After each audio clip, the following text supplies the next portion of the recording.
Olá para você, eu sou Alex Evans e está no ar mais uma entrevista do programa Papo Entre Nós. E hoje meu convidado é um ator, produtor cultural, diretor teatral e também é um grande escritor, que já lançou 2 obras literárias, A Baronezinha e Cinderela. Estou falando dele, Caio Leonardo, que está aqui comigo para bater esse papo entre nós. Tudo bem, Caio? Seja bem-vindo aqui no programa. Alex. É um prazer te receber. Estar aqui, te conhecer. Então tá bom. Tá feliz? Sim. Se você tá feliz, então eu tô mais ainda por te receber aqui no programa, tá bom, Caio?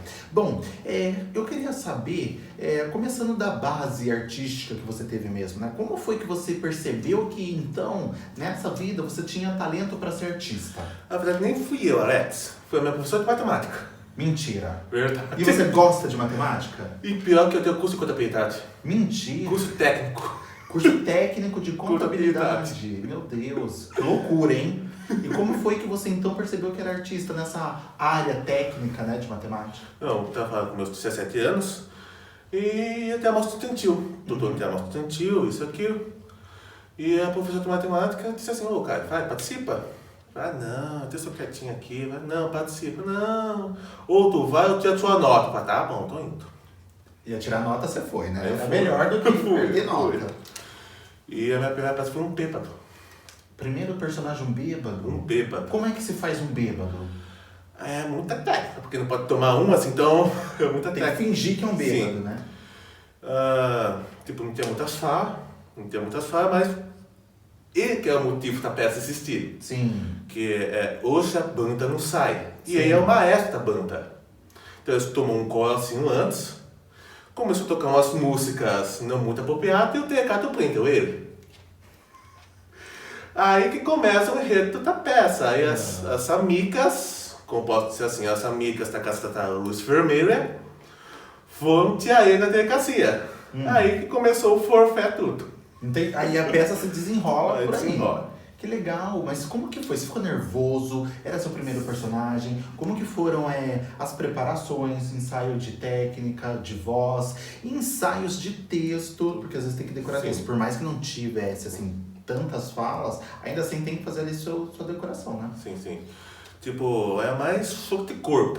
Sei. É mais fogo de corpo em si. Então, tipo assim, fazer o cai não cai, o corpo morre, mas ao mesmo tempo em cena. Sei. Que você tem, tipo, tem o visual que tá alcoolizado, tá com álcool no sangue, mas sem apresentar, tem isso. Se for cortar sapatinho, Foi um horror, né? nossa senhora.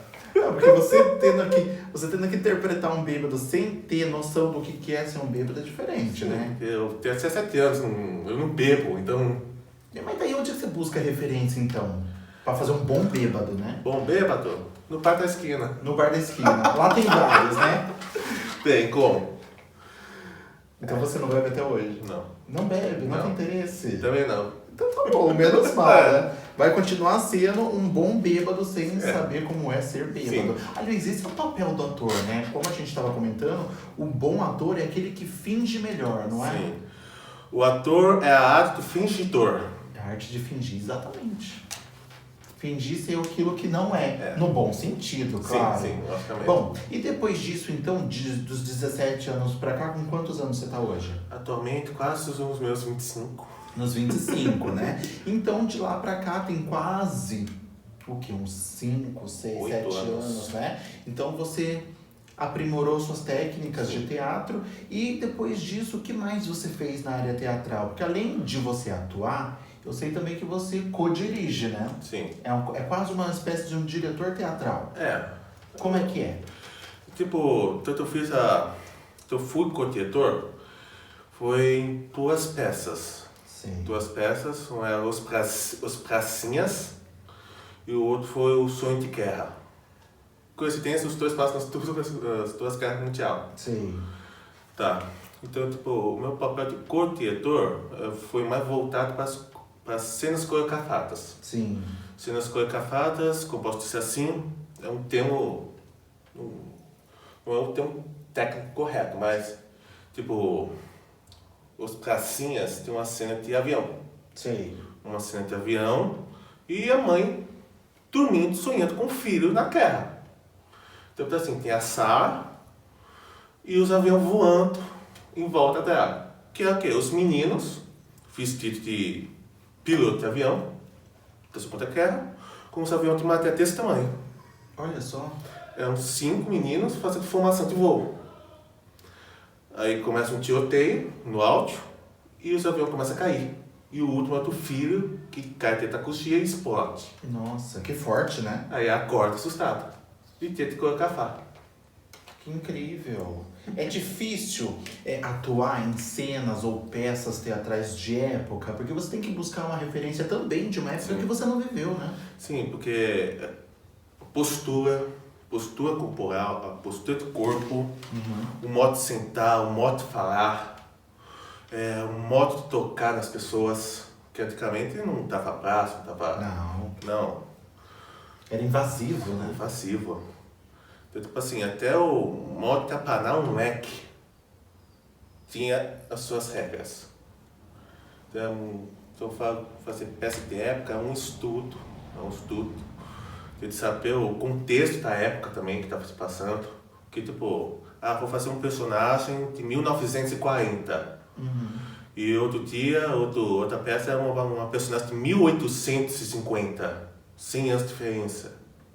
De distância. Então, tipo assim, o modo de falar, o modo de se portar. Uma mulher de 50 é diferente de uma mulher de 1850. Sim. Uma mulher de 1850 é mais submissa, é mais...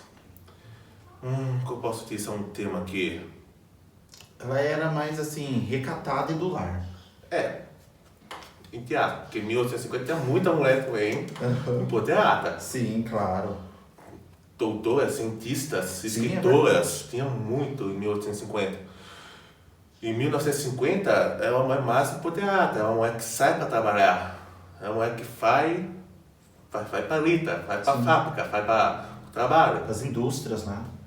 Mulher da mídia, mulher... Então, tipo assim, é uma mulher mais portada, é uma mulher que manda mais, que eu posso dizer assim.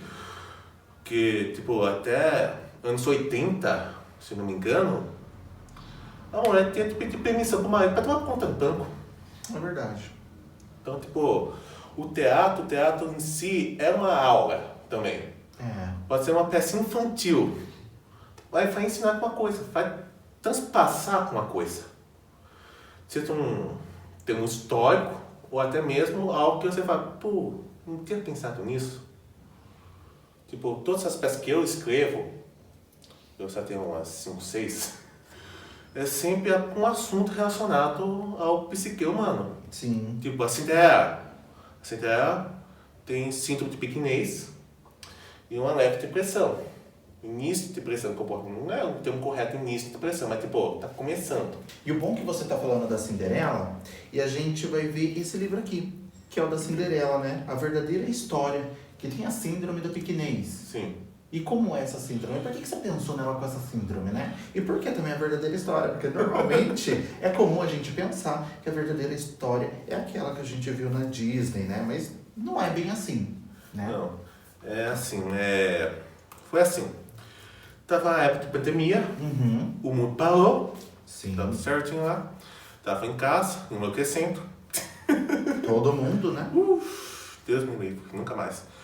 Aí eu vi um filme, francês da Cinderela. Aí eu vi aquilo lá, caras francesa, Louis XV. Eu fiquei pensando, após fosse no Brasil, ela ia estar de rasteirinha. Exatamente. Rasteirinha, não de sapato de cristal. Eu fiquei imaginando. E eu sempre fui muito apegado à história. Certo. Muito, desde o tempo de escola, eu era passado por história. Eu pensei, cara, se fosse no Brasil, que época ia ser? 1850? 1800 e quanto, assim, ia estar certo? Pensei, cara, príncipe, rainha, pode ser no tempo colonial. Brasil colonial. Ia ser legal. Eu fui pegando, pesquisando, assim, pensei, ia ser legal. Tipo, uma Cinderela, em 1821, quase junto com a independência, bastante de São Paulo. como ia ser. Aí eu fui escrevendo, aí saiu o livro. Saiu esse livro maravilhoso, inclusive. Parabéns, viu? Sensacional. E são histórias, assim, que te colocam você, para criar a história, pensar muito nessa determinada época. Você praticamente passa a viver aquela história. Sim. Quando você está criando ela, né? De repente você até se coloca no lugar do personagem. E principalmente para quem lê depois. Que a gente também, de alguma forma, consegue se identificar com um personagem que você escreveu, né? Para o público ler. Isso não é gratificante? Sim, muito, mano. Eu imagino. Porque imagina que você lê uma história, né? Da Cinderela e você se coloca no lugar do personagem que você criou. Isso é incrível, né? E ler é um exercício que te transporta, te promete viagens, né? Sim, viajar para aquele universo que você mesmo criou. E como a Cinderela foi o meu primeiro livro, então tipo, é muito teatral. Uhum. Porque todos os meus livros partem de uma peça. A Cinderela, a Boanezinha, são peças teatrais que eu escrevi durante a pandemia. Entendi. Mas o que veio antes, então? Veio primeiro a peça e depois o livro? Ou então veio o livro e depois a peça? Primeiro a peça e depois o livro. Interessante. Porque eu escrevia, e escrevo ainda, as peças em cima também quase que o ator vai entender. Uhum. Porque nós pegamos uns textos que foi escrito por dramaturgos, são aquelas que o ator lê e não entende. Entendi. Não entende, não é porque não entende a técnica, isso aqui, porque de vez em quando a linguagem do ator não prática a linguagem do dramaturgo. Sim. Tipo, uma vez eu fui adaptar Romeu e Julieta, e é outra linguagem, um modo de tradução, isso aqui, mas tipo, entrada, saída de cena, e isso, aquilo, tem umas partes que começam a ficar até meio confuso. Entendi. Tem muito personagem, isso, aquilo. Tipo assim, eu escrevia um texto para o ator ler e sapatear. Você entende, tipo, tá, o personagem entrou, ele faz isso, aquilo, isso é o quê? Que muitas, tipo, temos técnicos agora, que nós temos os 5 colchetes. Sim. E tá tipo assim, ó, o personagem Bernardo vai entrar, vai olhar para a senhorita Alice e vai ter uma expressão de apaixonado. Sim. Fechou. Aí preço da feição, espera como a flor, é um anjo vindo do céu. Tá? É isso. Vai ter alguns que não coloca essa costura, não coloca essa prévia do personagem. Então eu tento entender, tipo, és um anjo, mas por que tá falando isso? Uhum. Então, tipo assim, eu comecei a escrever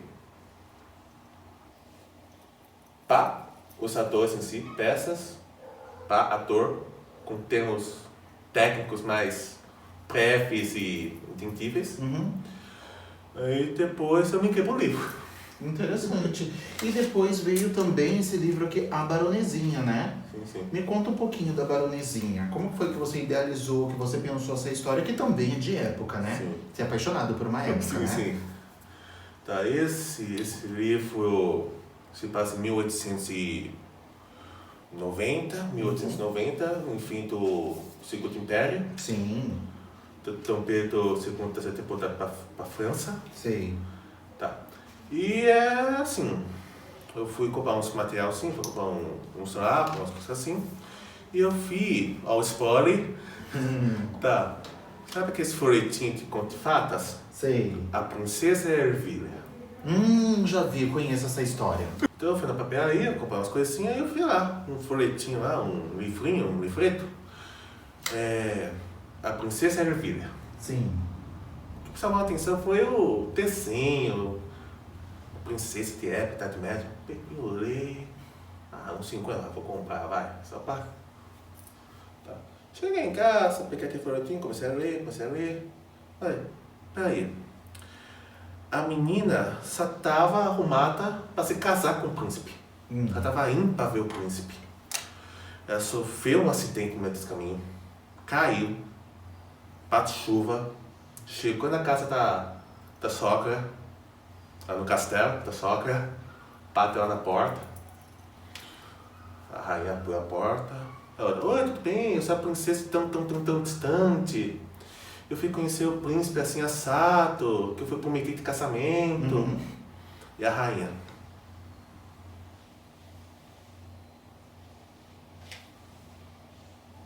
Aí não é princesa, não.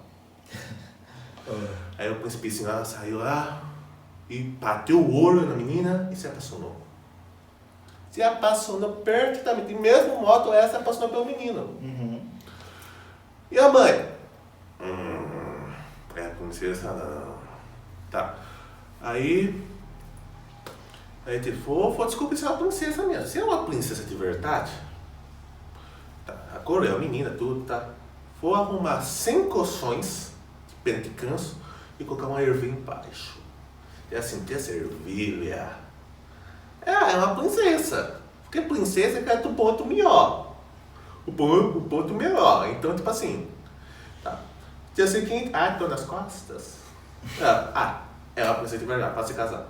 Porque ela sentiu a ervilha, o incômodo de uma pequena ervilha, depois mesmo de 100 colchões, né? Que incrível. Então eu pensei, cara, eu acho, se eu acho, essa história aí não é sobre a princesa e nem sobre o príncipe, é sobre a mãe. A história da mãe tentando proteger o filho. Sim, é verdade. E tipo, a baronesinha, a história em si é da Alice, é do Bernardo, é um romance. Todos os meus, assim, a baronesinha é tudo romance com açúcar. Então, tipo assim, criança a partir de 11, 12 anos pode ler sem problema nenhum. Tá. A história da mãe. Acontece a mesma coisa com a Alice. Ela vai conhecer o Bernardo, naquela época, 1890. Não existia WhatsApp, não existia nada. Sim. E tipo, se conhecia por carta, por pintura. E a Alice não mandou, ó, manda esse retrato meu para o Bernardo me conhecer. Esse cara tá sabendo como eu sou, não é? E choveu, secou, o retrato tava um porrão. Então, tipo, tá. Chegou lá, aconteceu a mesma coisa que aconteceu com a princesa, aconteceu com ela. Foi assaltada, aquela chuva de março. Resumindo, secou com os rastros da ANAP no ombro. Tudo tipo assim, ela ficou destruída, sem um brinco, sem um anel, sem nada. Sei. E aconteceu a mesma coisa. E a mãe ficou enciumada, porque o Bernardo é o filho caçula. Ela tem 3 filhos. Um estava na Europa, o outro estava na corte, que era o Rio de Janeiro. Perdeu os contatos praticamente. Claro. E só ficou o Bernardo. O Bernardo foi criado com um filho único. Tipo, ela tinha dificuldade em engravidar. Então, tipo assim, cada gravidez foi praticamente 5 anos, 10 anos para acontecer. Então, tipo assim, cada filho foi criado de modo único, com um filho único. Então, ela se apegou no Bernardo. E tenta a ameaça, antes mesmo da Alice chegar, ela se apertou o sono, pensando, cara, meu filho vai se casar, vai sair daqui, vai se mudar para Itu, que por acaso é aqui. E foi ficar só. Então ela estava sofrendo com essa ideia. Sim. Aí chega a Alice, toda estupiada, pelo avesso, junto com a mãe, estupiada também. E a Alice é a forte do pratão da mulher da época. É a forte, porque a época, como dissemos antes, as mulheres eram tipo, toda delicada, toda refinada, não falava muito. Era praticamente sim, não. E a Alice não, a Alice é alegre. Sim. Uma moça alegre. Naquela época, só é a má vista. É a má vista. Era. Então, tipo assim... Por muito tempo foi, né, Malvista? Muito tempo foi, nossa. Tipo assim... A dona PC, foi aquela menina que sorri, fala com todo mundo. Tipo... Então, tipo assim... Espontânea. Vocês têm um. Tipo, aquela coisa, tipo, mãe superprotetora. Então, tipo, essa... Tipo assim, o desfecho, praticamente, da história você já conhece, né? Então, tipo assim, todos viveram felizes para sempre, até a página 2. A página 2 é a história na versão do Caio, né? Não, é tipo, a história só começa com os 2 velhinhos. Então, tipo assim, só começa com o desfecho. Aí volta a fita e relembra tudo de novo. Que legal. Então, tipo assim, a baronesa é um grande flashback. Tipo, você lembra o que aconteceu? O quê? Aconteceu isso? Não foi assim, não, foi assado. Então, tipo assim, só são os dois velhinhos, em 1930, 1900, relembrando Tudo que viver. Lembrando uns tempos atrás. Então, tipo assim, e todas as minhas histórias é conto. A Cinderela é um conto disfarçado de romance. A Baronesinha também. Contos de Malas Artes, que é outra peça que eu escrevi. São vários contos juntos, mas tipo, não tem romance, mas é mais voltado para pequenas aventuras. E tem Os Namorados, que em si é o meu primeiro romance em si. Mas o cinema estou escrevendo no momento. Estou na pasta 150. Vem novidade pra então. Vem novidade, duas. Fora de uma, vem duas. Vem mais duas? Duas. Que incrível. E como é que você está trabalhando já nessas próximas obras, né? Você já tem uma ideia aí do que vai rolar? São de épocas também? Sim, não e não e sim. Eita.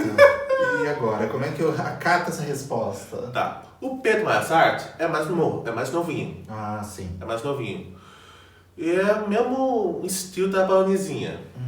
É um senhorzinho que conta essas histórias pra neta. Interessante. Se passa em 1850, quer dizer, 1950, corta. 1980. Sim. Recente, então. Sim. Recente. E ele lembra em 1930. É um menino de 15 anos que perdeu o pai. Ele também vai ter flashbacks, então. Não é bem o flashback, é a história dele, sim. Ele vai contando, Vai relembrando. faz historinhas que ele passou. Tipo, tem essa história que ele perdeu o pai, Sim. por pneumonia, pelo contexto da época, que é uma das mortes mais recorrentes da época, Sim. é a pneumonia. Depois de 1914, que foi a gripe espanhola, que não é espanhola, é a pneumonia. Entendi. Então o pai dele morreu de pneumonia, ele não tinha mãe, estava sozinho no mundo, arrumou as suas coisinhas, saiu do sítio que ele trabalhava e foi viver o mundo. Foi viver o mundo, né? E esse é um grande spoiler, né? Mas aí para as pessoas saberem o que vai rolar, vai ter que aguardar aí o lançamento, que tá vindo em breve, né? Não demora muito, é isso? Talvez no ano que vem. Talvez no ano que vem. Porque eu achei que também lotar, tá? Então, Ah, tá lotado. eu passei esse ano, mas foi adiado pro ano que vem, com sorte, tá aí. Tá certo, então. Mas, Caio, deixa eu te fazer uma pergunta. Você que também é um produtor cultural, como é que você avalia trabalhar com a cultura atualmente no nosso Brasil? Aquela situação, sabe? Pergunta difícil, hein? Aquela situação, para não ser repetitivo. Sim. Para não ser repetitivo, é tipo, muito sangue e suor. Eu imagino. Muito sangue E e é suor, mesmo? porque, tipo, tem muito projeto, tem muito apoio, mas também tem muito escasso. Tem. É Muito verdade. escasso, Pior que tem mesmo. Tipo, aqui em Salto tem muito festival. Você tinha muito festival também. Antigamente tinha mais, esse dia tá voltando agora. Tá. E tem outro. Mas a maioria das peças que eu citei é independente. A maioria. São produções independentes. São produções independentes. Se você vê uma peça assim que passa na TV, porque tem apoio. Tem apoio com o banco, tem apoio com o governo. Essas são nomes, né? Essas são nomes de responsa. Sim. Diretores de responsa. Então, tipo assim, investe. Mas tipo, você é uma companhia de interior, na pasta rifa, na pasta do catato. Uma vez você foi uma peça que era tudo catato, tudo emprestado.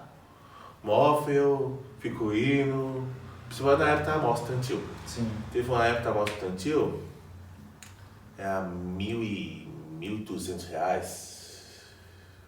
R$1.200 para você figurino para 14 pessoas, mas você nunca fia. Sim. Então, tipo assim, foi na pasta do catato. Imagino. Mas vem cá, Caio. Você tem um sonho? Sonho, sim. Qual é o seu sonho? Se você quiser contar. Se Sim, não quiser, se quiser guardar segredo, também a gente entende, tá? Pegar esse livro na íntegra, porque tem a peça, Peça com 8 personagens. Legal. E o livro tem 15. E colocar no palco. Que incrível. Colocar o livro na íntegra no palco. O da Cinderela. Sim. É o seu sonho. Sim, sonho de consumo. Porque é um texto técnico. Porque todos os meus livros têm cena de canto e dança. Ou uma hora a menina tá cantando, ou outra hora a menina tá dançando. Então, tipo assim, e toda peça que tem cena de canto ou de dança é um texto técnico difícil. Porque já sai da atuação. Sim. Então, tanto como um ator que tem que fazer uma cena de canto, uma cena de dança, tipo, juntar tudo aí no final. Tipo, a Baronezinha tem uma cena de dança. Que, final, ó, spoiler, acontece com o primeiro peixe do casal. Que na época, encostar na mão nem podia, não se peixar então esse casamento. Ah, você é muito perdendo a pena, Cassi. Tá.